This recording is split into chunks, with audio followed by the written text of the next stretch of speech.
नमस्कार, मैं अनुपमा देसाई जवळगी और आपका मेरे YouTube चैनल में स्वागत है।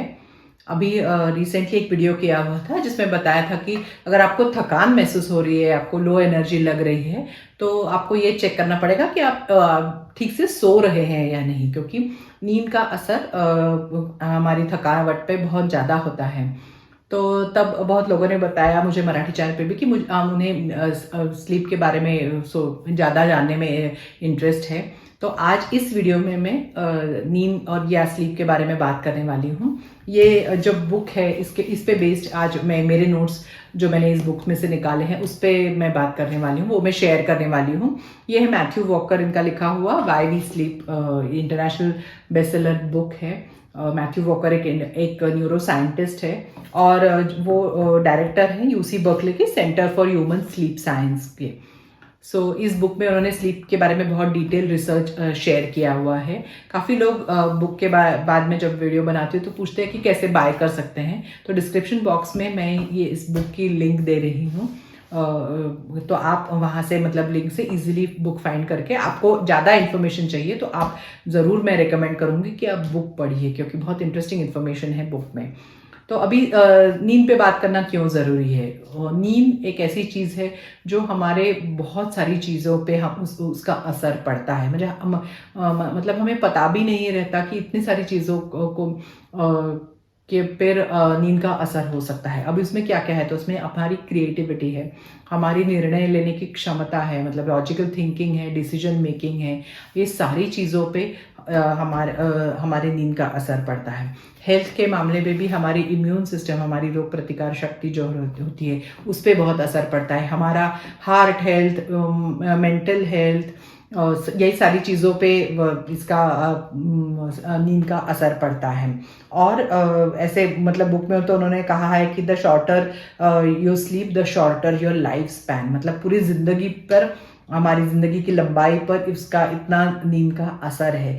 हमेशा हम बात करते हैं तबीयत के बारे में या हेल्थ के बारे में, तो हम ज़्यादा बातें होती हैं डाइट और एक्सरसाइज की, पर उसमें से सबसे ज़्यादा तो वो बोलते हैं कि नींद ज़्यादा महत्वपूर्ण है। क्योंकि अगर डाइट या हमारे एक्सरसाइज में एक दो दिन नहीं किया तो कुछ इतना ज़्यादा फर्क नहीं पड़ता है, लेकिन अगर एक या दो दिन भी हमारी नींद कम हुई तो उसका बहुत ज़्यादा असर हमारी ज़िंदगी में पड़ता है। तो इसलिए नींद एक ऑफन निग्लेक्टेड टॉपिक है, और आजकल तो ऐसे हो गया है कि हम इतनी सारी चीज़ें करना चाहते हैं तो जो हम सैक्रिफाइस करते हैं, जो वो चीज़ है नींद। मतलब हम ज़्यादा से ज़्यादा करने और आगे बढ़ने की होड़ में ये नींद एक चीज़ है जो हम कम करते हैं। और ऐसे भी लगता है कि मतलब जो कम सोते हैं वो बहुत मेहनती है या ज़्यादा आगे जाएंगे, ऐसे ऐसे सोचने लगे। मतलब हम वैसे बैज ऑफ ऑनर के जैसे यूज़ करते हैं कि मैं इतना कम सोती हूँ। तो इसलिए ये बहुत महत्वपूर्ण है जानना कि नींद से क्या क्या परिणाम होते हैं। तो अभी सारी सिस्टम्स, मतलब बॉडी के मेंटल, फिजिकल, सारे इमोशनल, सारी चीज़ों पे नींद का असर पड़ता है। तो अभी मैं कुछ बिग आइडियाज़ मेरे जो मैंने बुक में से निकाल के रखे हैं वो मैं आपके साथ शेयर करने वाली हूँ। बुक में काफ़ी सारा रिसर्च है, तो अगर आपको ज़्यादा इंटरेस्ट है तो आप ज़रूर बुक पढ़िए। तो पहली चीज़ है कि अगर हम रूटीनली 6 से 7 घंटे से कम सो रहे हैं तो उससे क्या होता है कि हमारी इम्यून सिस्टम पे उसका बहुत असर पड़ता है। अब आजकल तो कोरोना के बाद हमारा सारा हम सबका ध्यान थोड़ा इम्यून सिस्टम की तरफ बढ़ गया है, लेकिन एक इंटरेस्टिंग बुक में ये किया हुआ है कि हमारे इम्यून सिस्टम में नेचुरल किलर सेल्स रहते हैं जो कि ट्यूमर वगैरह के सेल्स को मारते हैं। तो अगर एक रात भी हमारी नींद, हम सिर्फ 4 घंटे सोए एक रात के लिए, फिर तो भी ऐसे देखा गया है कि हमारी इम्यून सिस्टम में वो जो सेल्स है, नेचुरल किलर सेल्स हैं, वो 70% कम हो जाते हैं। इसलिए ऐसे बोलते हैं कि अगर रूटीनली हम कम सो रहे हैं तो हमारी कैंसर होने की चांसेस डबल हो जाते हैं। और फिर ऐसी एक बीमारी है ऑल्ज़हाइमर। तो वो कहते हैं कि अगर मतलब ऑल्ज़हाइमर होगा या ना होगा, ये हम कितना घंटे सोते हैं इस पे काफ़ी हद तक निर्भर है। देखिए कि कितने ऐसे बड़े बड़े रोगों में नींद एक ऐसी चीज़ है जो हमें, जिस पर ध्यान देना बहुत ज़रूरी है, जिस पे हमारा ध्यान जाता नहीं है। अब दूसरी चीज़ है कि थोड़ा सा भी हम कम सोए, इनएडिक्वेट स्लीप हो, एक हफ्ते भी अगर हम थोड़ा कम सोए तो हमारी ब्लड शुगर लेवल्स इससे बहुत ज़्यादा अफेक्ट होती है और हम ऑलमोस्ट प्री डायबिटिक स्टेज में चले जाते हैं। इतना मतलब एक हफ्ते की कम नींद हमें प्री डायबिटिक कर सकती है रीडिंग में। तो हम तो डायबिटीज कैपिटल है इंडिया, बोल रहे हैं कि सबसे ज़्यादा डायबिटिक्स इंडिया में होने वाले हैं। ये चीज़ का भी ध्यान रखना हमें बहुत ज़रूरी है। अभी उन्होंने एक एक्सपेरिमेंट किया था कि जब दो ग्रुप्स में लोगों को डिवाइड किया, एक फुल रात भर सोए थे 8 घंटे, एक दूसरे लोग 4 घंटे ही सोए थे। सबको एक समान खाने के लिए चीज़ें दी और फिर और एक्सरसाइज, सब बाकी सारी चीज़ें सेम रखी थी सिर्फ सिवाय नींद के। तो उन्होंने देखा कि जो लोगों की नींद कम हुई है उन्होंने खाने में चॉइसेस भी ऐसे किए कि जो अच्छे नहीं है तबीयत के लिए, और उन्होंने ज़्यादा कैलोरीज भी लिए। ये दोनों तरफ से इसका असर होता है कि अगर हम कम सोते हैं तो हमें एक तो ज़्यादा हमें ज़्यादा भूख लगती है, हम ज़्यादा खाना खाते हैं और ऊपर से ऐसी चीज़ें खाते हैं जो हमारी तबीयत के लिए अच्छी नहीं है, मतलब ज़्यादा कार्बोहाइड्रेट्स के क्रेविंग होते हैं। और उससे एक दूसरा भी हार्मोन अफेक्ट होता है जो हमें फुल का सिग्नल देता है, मतलब अभी हमारा पेट भर गया है, ये जो सिग्नल देने वाला जो हार्मोन है उस पर भी नींद का असर होता है। कम नींद होती है तो उसका काम भी कम हो जाता है, तो हमें पता नहीं चलता है कि हमने उतना खाना खा लिया है, तो हम ओवर ईट करते हैं। देखिए कि अगर वजन कम करना है तो नींद एक बहुत ही महत्वपूर्ण चीज़ है जिस पे हमें ध्यान देना चाहिए, क्योंकि हम सिर्फ डाइट और एक्सरसाइज पे हमारा पूरा फोकस रहता है।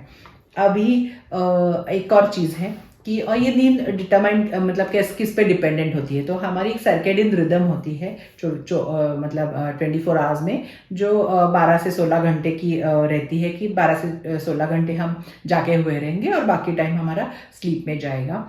और जैसे ही हम उठते हैं एडेनोसाइन नाम का एक केमिकल है जो बॉडी में रिलीज होना शुरू होता है, उसका धीरे धीरे कॉन्सेंट्रेशन बढ़ता है और वो एक लेवल के बाद हमें ऑटोमेटिकली नींद आने लगती है। तो अभी ये जो सर्केडियन रिदम है, ये कुछ लोग ऐसे कॉफ़ी वगैरह पीते हैं, मतलब जागते हुए रहने के लिए काफ़ी लोगों को कॉफ़ी, या फिर बच्चे एग्जाम के टाइम पे ऐसे पीते हैं कि नींद नहीं आए। तो ये जो एडेनोसिन अभी मैंने बताया जो हार्मोन है जो बढ़ता रहता है बॉडी में दिन भर, तो वो क्या होता है कि उस कैफीन से वो उसका एक्शन ब्लॉक हो जाता है। लेकिन जैसे ही लिवर वो फ्लश कर देता है कैफीन, वैसे ही सडनली वो ड्रॉप, मतलब वो हार्मोन कहीं जाता नहीं है, तो सडनली बहुत ही थकावट, बहुत ही नींद आने लगती है। ये जो कैफीन से जो हम टेम्पररीली खुद को जागते रखते हैं, उसका एक्चुअली बुरा असर होता है बाद में। मतलब ये बहुत ही टेम्पररी इसका इफेक्ट दिखता है कि अभी नींद नहीं आ रही है, लेकिन उसका रिबाउंड पे ज़्यादा बुरा असर होता है एक बार वो क्लियर हो जाए हमारे सिस्टम से। तो इसलिए ये बहुत मतलब ऐसे नहीं करना चाहिए कि हम टेम्पररी कुछ लेके हम खुद को जागता रख रहे हैं। अभी ये जो सर्केडियन रिदम की बात की, तो ये हर व्यक्ति का अलग अलग होता है। तो मतलब कुछ लोग हैं, 40% ऐसे लोग हैं जिनका ये रिदम ऐसा है कि वे जल्दी उठ सकते हैं और रात को उनको नींद भी जल्दी आती है। अभी 30% लोग ऐसे होते हैं जो रात को देर से जागते हैं, मतलब रात को देर से सोते हैं और उन्हें दिन में भी देर से उठते हैं। और 30% लोग ऐसे हैं जो इन दोनों के बीच में हैं। तो अक्सर ऐसा होता है कि समाज में ऐसे होता है, जो लोग जल्दी उठते हैं उनके बारे में ऐसे सब बाकी लोगों को भी बहुत आदर और ये रहता है कि ये कितना अच्छा है कि जल्दी उठ रहे हैं या जल्दी काम शुरू करते हैं। और सारी हमारी चीज़ें, ऑफिसेज, ये सब टाइमिंग्स भी उन लोगों के लिए डिज़ाइंड होते हैं। पर ये जो 30% लोग हैं जो देर से उठते हैं, देर से सोते हैं, वो एक्चुअली उनका ये जेनेटिक रहता है, मतलब उनको नाइट आउल्स बोलते हैं। तो जनरली उनके घर में एक या दो पेरेंट ऐसे रहते हैं, उसी वजह से उनकी भी जेनेटिकली वो वैसे रहते हैं। तो ऐसे नहीं है कि हम ऐसे लोगों को आलसी समझते हैं, मतलब कि जो देर से उठते हैं, पर उनकी साइकिल ही वैसी है उनकी। तो अब आप सोचेंगे कि ऐसे क्यों किया है ना, प्रकृति ने ये क्या किया, सब एक साथ उठे या सबकी साइकिल एक साथ रहे तो ज़्यादा अच्छा होता। लेकिन उसका इवोल्यूशनरी एक पर्पज़ है।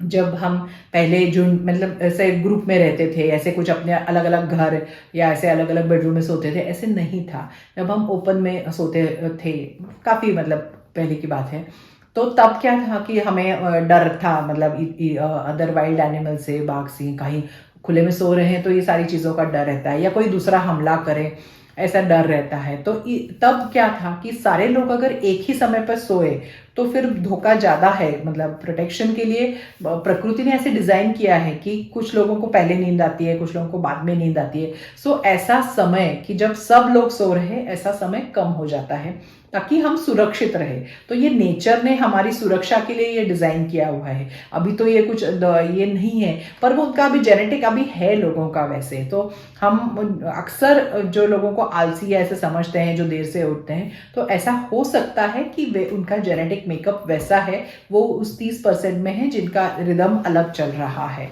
तो देखिए कि आप आपका रिदम कौन सा है, और उस हिसाब से आप अपना नींद और ये प्लान कीजिए। क्योंकि क्या होता है कि आजकल स्कूल जल्दी खुलते हैं, ऑफिसेज भी जल्दी खुलते हैं। सो स्कूल ऑफिस ये सारे लोग, सारे टाइमिंग इनके जो होते हैं वो उस 40% के लिए डिजाइंड है जो जिनका टाइमिंग जल्दी होता है, जो जल्दी उठ सकते हैं। तो अक्सर क्या होता है, जो लोग ये अलग 30% है वो देर से सोते हैं, लेकिन उठना उन्हें जल्दी पड़ता है ये सब के लिए।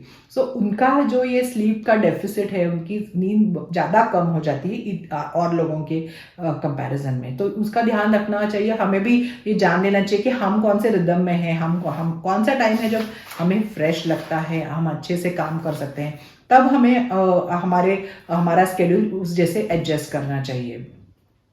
अब क्योंकि नहीं तो हम ऐसे अगर 30% आप उन 30% में है जो उल्टा है, आपका रिदम थोड़ा लेट है, तो आपको हमेशा ही कम नींद मिलेगी अगर आपने बाकी लोगों की तरह काम किया तो।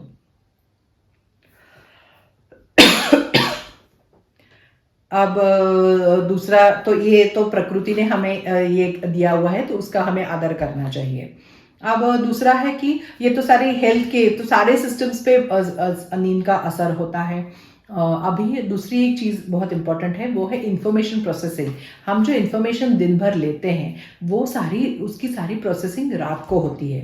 मतलब जो सारी चीज़ें हमें दिन में दिखती हैं, हमारे सारे सेंसेस, बहुत इंफॉर्मेशन हम लेते हैं, लेकिन वो हम टेम्पररी हिपोकैम्पस में स्टोर करते हैं। और जब रात को हम सोते हैं तो वो इंफॉर्मेशन पे एक्चुअली काम ब्रेन करता है, कहाँ स्टोर करना है, क्या छोड़ देना है, क्या रखना है। तो ये सारा प्रोसेसिंग रात को नींद में होता है। तो इसलिए सोना बहुत ही इम्पॉर्टेंट है। और इसीलिए फिर हम बोलते हैं ना कि सारे हमारे decision making, logical thinking, creativity, ये असर यहाँ होता है कि अगर हम सारी इंफॉर्मेशन है लेकिन अगर वो प्रोसेस नहीं हो रही है हमारे दिमाग में, तो इसका असर हमारी रोज़ की ज़िंदगी पे, ये बाकी सारी चीज़ों पे होने लगता है। तो अभी स्लीप के भी 2 फेजेस रहते हैं। एक है रेम स्लीप, मतलब रैपिड आई मोमेंट स्लीप, और दूसरा है नॉन रेम स्लीप, NREM बोलते हैं उसको। तो जो हम डेटा जो हमारा आता है वो सारा, उसमें से जो नहीं चाहिए डेटा, वो सारा नॉन रेम स्लीप में निकाल दिया जाता है। रेम स्लीप, ये इसको ड्रीम स्टेट बोलते हैं। तब सारा वो डेटा है वो अपने अपने जगह पे डाल के वो उसको पुराने डेटा से, जो दिमाग में पहले से जो डेटा है उससे जोड़ा जाता है, उससे एक पैटर्न तैयार किया जाता है, उससे हमें पता चलता है कि दुनिया कैसे चलती है, उससे हमारे सारे डिसीजंस और ये हमारी मतलब वर्ल्ड व्यू उससे तैयार होती है। जो भी नया इन्फॉर्मेशन आता है वो पुरानी इन्फॉर्मेशन से जोड़ के पूरा एक सिस्टम तैयार किया जाता है। सो ये नॉन रेम स्लीप और रेम स्लीप का एक पैटर्न है। मतलब हम सोते हैं तब पहले कौन सी ज़्यादा रहती है, फिर धीरे धीरे कौन सी कम होती है। सो ऐसे ही साइकिल्स में ये चलता रहता है रात भर। सो इन दोनों का बैलेंस भी उतना ही ज़रूरी है। सो कभी कभी हम जब कम सोते हैं तो ये बैलेंस भी बिगड़ जाता है। मतलब अगर आप बहुत देर से सोए या बहुत जल्दी उठ गए, तो ये दोनों में अगर वो स्लीप, नॉन रेम स्लीप और रेम स्लीप का जो प्रोपोर्शन है उसमें गड़बड़ हो गई, तो सारे सिस्टम्स में गड़बड़ होना शुरू हो जाता है। फिर अभी मैंने कहा कि डेटा प्रोसेसिंग रात को होता है, तो इसलिए जो भी स्टूडेंट्स हैं उनके लिए कुछ मतलब नींद बहुत ही इम्पॉर्टेंट है। क्योंकि जो पढ़ते हैं वो एक्चुअली प्रोसेस होने की भी ज़रूरत होती है, उसको मेमोरी में फिट होने की भी ज़रूरत होती है। सिर्फ पढ़ के तो कुछ फ़ायदा नहीं है। तो जो अगर आप कुछ इम्पॉर्टेंट पढ़ने से पहले अगर आपकी अच्छी नींद हुई है तो फ़ायदा होता है, और मतलब आप अच्छे से ग्रहण कर सकते हैं।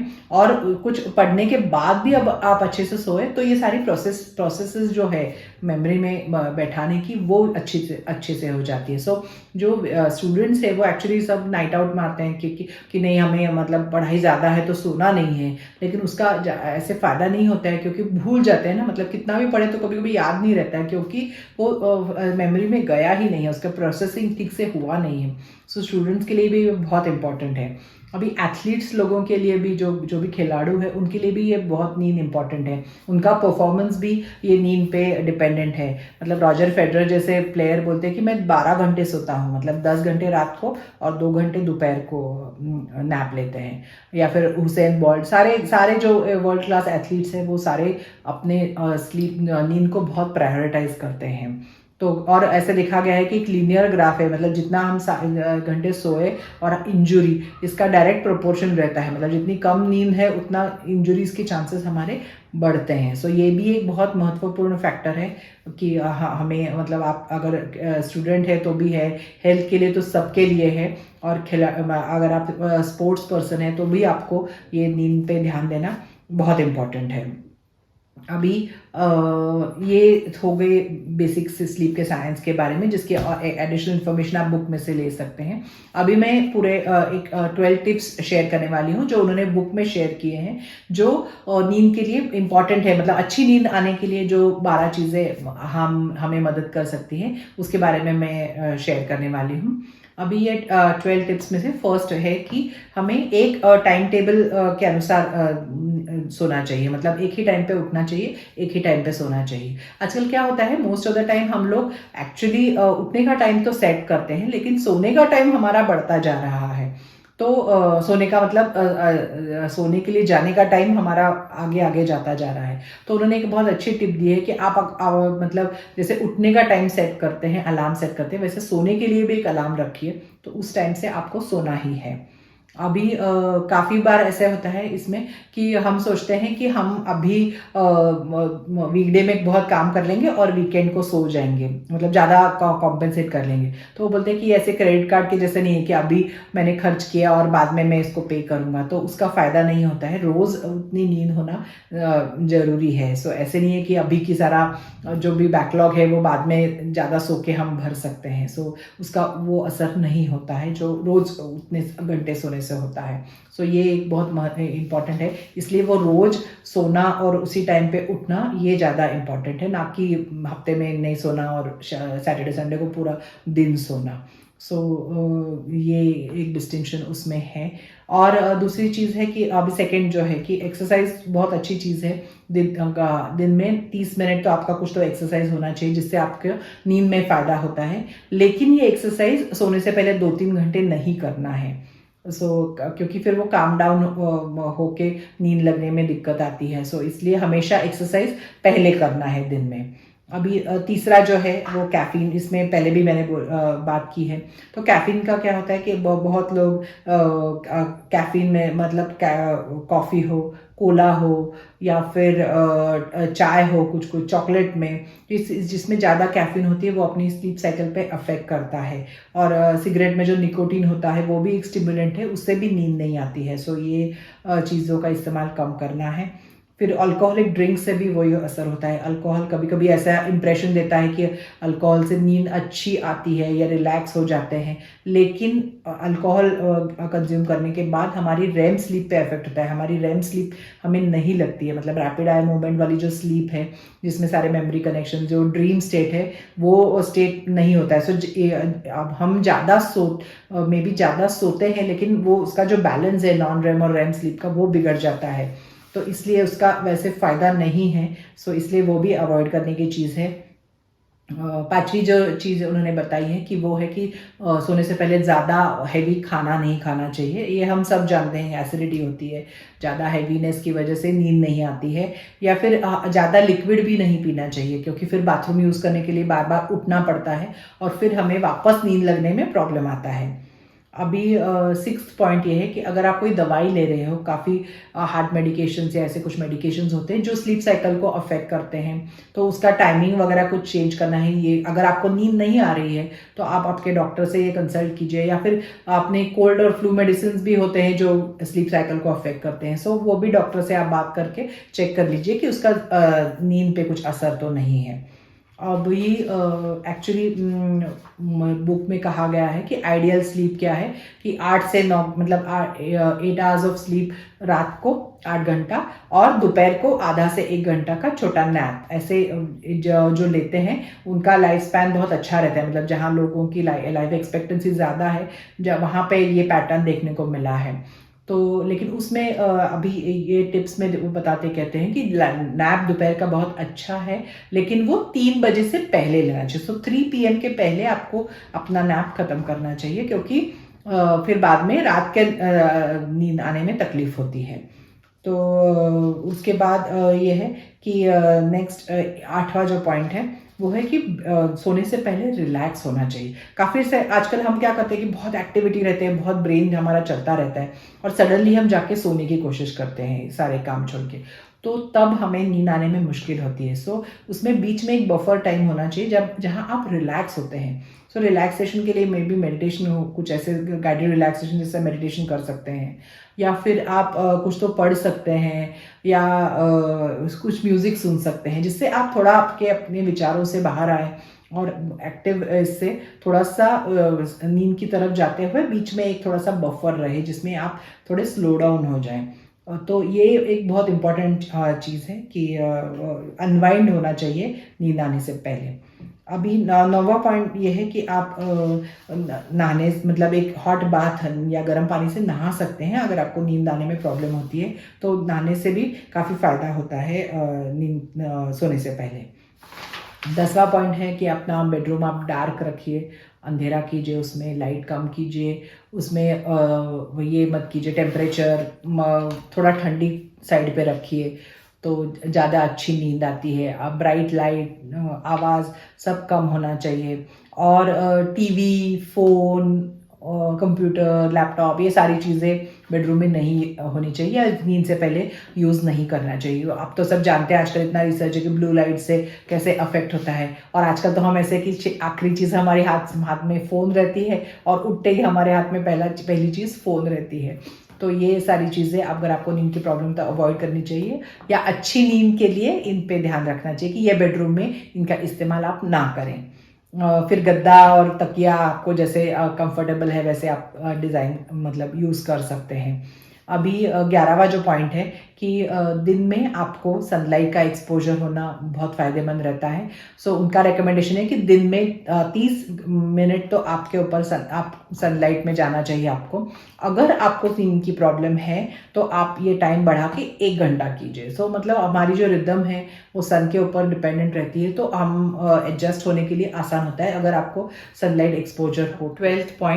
12 पॉइंट ये है कि अगर हम सो रहे हैं मतलब हम बिस्तर पे जाते हैं लेकिन हमें नींद नहीं आ रही है, तो 20 मिनट से ज़्यादा हो गए हमें नींद नहीं आ रही है, तो हमें उठ के कुछ और करना चाहिए, और जब नींद आए तो वापस आके बेड में सोना चाहिए। क्योंकि अगर ज़्यादा समय जाता है हमें नींद नहीं आती तो हम ज़्यादा और भी वरी करने लगते हैं, एंक्शस हो जाते हैं कि क्यों नहीं नींद आ रही है, आएगी कि नहीं।